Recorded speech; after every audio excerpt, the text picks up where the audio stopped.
kami dari kelas 12 OTKP. Di sini kami ingin menjelaskan sejarah tentang G30S PKI yang beranggotakan Saya sendiri, Aisyah Octavia. saya Alia Rahma, saya Nisa, saya Tiara Putri Zelena. Selamat menyaksikan videonya. Gerakan 30 September atau G30S yang dilakukan oleh Partai Komunis Indonesia atau PKI atau dikenal juga dengan sebutan G30S PKI merupakan bagian dari sejarah Indonesia. Kenapa G30S PKI bisa terjadi? Tentunya menjadi pertanyaan banyak orang. Peristiwa kelam ini juga masih begitu melekat di ingatan masyarakat Indonesia. Meski telah lama berlalu, kala itu PKI yang merupakan salah satu partai tertua dan terbesar di Indonesia ini yang berhasil meraih 16,4% suara dan menempati posisi keempat di bawah PNI, Masyumi, dan NU. GS30 PKI terjadi pada 30 September pada malam hingga dini hari dan masuk ke 1 Oktober 1965. Peristiwa ini dimotori oleh pimpinan terakhir PKI yakni Dipa Nusantara Adit atau DNA Aldit. Gerakan pemberontakan yang dilakukan oleh PKI ini mengincar perwira tinggi TNI Angkatan Darat Indonesia. 3 dari 6 orang yang menjadi target langsung dibunuh di kediamannya, sementara itu beberapa lainnya diculik di bawah menuju lubang buaya. Keenam perwira tinggi yang menjadi korban G30S PKI antara lain Letnan Jenderal Anumatra Ahmad Yani, Mayor Jenderal Raden Suporpo, dan Mayor Jenderal Mas Trito Dormo Haryono. Ada juga Mayor Jenderal Siswondo Parman, Brigadir Jenderal Donald Isas Panjaitan, dan Brigadir Jenderal Sutoyo Siswoto Miharjo. G30S PKI dilatar belakangi oleh demonisasi ideologi nasionalisme, agama, dan komunisme atau NASKOM yang langsung bergerak sejak era demokrasi terpimpin diterapkan, yakni tahun 1956 sampai dengan tahun 1965 di bawah kekuasaan Presiden Soekarno. Hal ini yang menyebabkan mencuatnya pergerakan ini adalah ketidakharmonisan hubungan anggota TNI dan PKI, bertentangan kemudian muncul di antara keduanya. Selain itu, desa-desu kesehatan Presiden Soekarno juga turut menjadi latar belakang pemberontakan G30S PKI. Tindakan dan penyebarluasan ideologi komunis yang dilakukan oleh PKI menimbulkan kecurigaan dari kelompok anti-komunis. Hal tersebut juga mempertinggi persaingan antara elit politik nasional. Di tengah kecurigaan tersebut, Komandan Batalion 1 Kawal Resimen Cakrabirawa, Letnan Kolonel Untung, yang merupakan pasukan khusus pengawal presiden, memimpin sekelompok pasukan dalam melakukan aksi bersenjata di Jakarta. Pasukan tersebut bergerak meninggalkan daerah Lubang Buaya pada tengah malam, pergantian Kamis 30 September 1956 menuju Jumat 1 Oktober 1965. Kudeta yang sebelumnya dinamakan Operasi Takari ini diubah menjadi G30S PKI merupakan mereka menculik dan membunuh dan menculik para petinggi Angkatan Darat. Selain 6 jenderal yang gugur, ada pula ajudan Menhankam atau Kasat Jenderal Nasution, Letnan 1 Pera Andreas Tendean, dan pengawal wakil Perdana Menteri 2 Dr. Jenderal Laimana, Brigadir Polisi Satswit Tebun. Salah satu jenderal yang berhasil selamat dari serangan adalah A.H.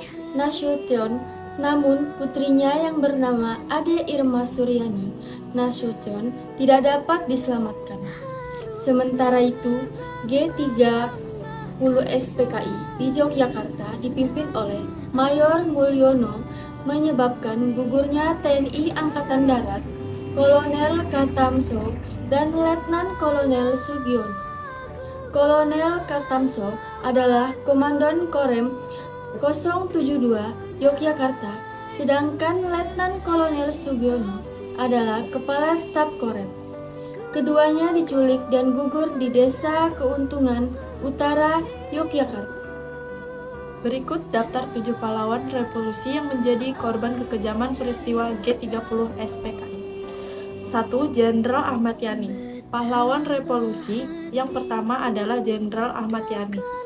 Ahmad Yani lahir di Purworejo, Jawa Tengah pada 19 Juni 1922 silam. 2. Legend Raden Suprapto. Legend Raden Suprapto lahir di Purwokerto pada 20 Juni 1920 silam. Ia pernah mengenyam pendidikan militer di Akademi Militer Kerajaan di Bandung. 3. Legend S. Parman, pemilik nama lengkap Siswondo Parman. Parman ini lahir di Wonosobo, Jawa Tengah pada 4 Agustus 1918 silam. Setelah Indonesia merdeka, S. Parman lantas turut bergabung dengan Tentara Keamanan Rakyat TKR yang menjadi cikal bakal Tentara Nasional Indonesia.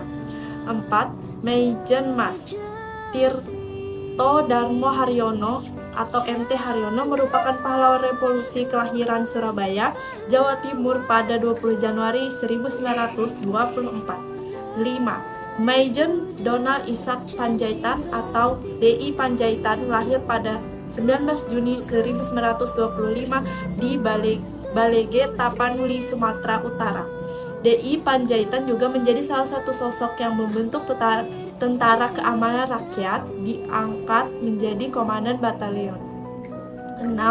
Maijen Sutoyo. Siswo Miharjo Maijen Sutoyo. Siswo Miharjo lahir di Kebumen, Jawa Tengah pada 28 Agustus 1922. Seperti para pendahulunya setelah kemerdekaan Indonesia, Sutoyo bergabung dengan TKR pada bagian kepolisian dan menjadi anggota Krop Polisi Militer pada saat itu. 7. Kapten Pierre Tandian. Pahlawan revolusi yang terakhir adalah Kapten Pierre Tandian. Pierre Tandian lahir di Jakarta 21 Februari 1939. Setelah lulus dari Akademi Militer pada 1962, ia lantas mendapatkan mandat untuk menjabat Komandan Peleton Batalion Zenit Tempur 2 Komando Daerah Militer 2 Bukit Barisan di Medan. Peristiwa kelam G30 SPKI yang turut menyeretnya terjadi pada saat ia menjadi Ajudan Jenderal Nasution yang saat itu menjabat sebagai Menteri Koordinat Pertahanan dan Keamanan atau Kepala Staf Angkatan Bersenjata. Tujuan utama G30 SPKI adalah menggulingkan pemerintah era Soekarno dan mengganti ideologi negara Indonesia menjadi komunisme. PKI sendiri disebut memiliki lebih dari 3 juta anggota dan membuatnya menjadi partai terbesar ketiga di dunia setelah RRC dan Uni Soviet. Adapun beberapa tujuan G30 SPKI lainnya yang dikutip dari buku sejarah untuk SMK kelas 11 oleh Pratowo adalah sebagai berikut. Yang pertama, menghancurkan negara Kesatuan Republik Indonesia dan menjadikan sebagai negara komunis. Yang kedua, menyingkirkan TNI Angkatan Darat dan merebut kekuasaan pemerintah. Yang ketiga, mewujudkan cita-cita PKI, yakni menjadikan ideologi komunis dalam membentuk sistem pemerintah yang digunakan sebagai alat untuk mewujudkan masyarakat komunis. Yang keempat, menggantikan ideologi Pancasila menjadi ideologi komunis. Kudeta yang dilakukan kepada Presiden Soekarno tak lepas dari rangkaian kegiatan komunisme internasional.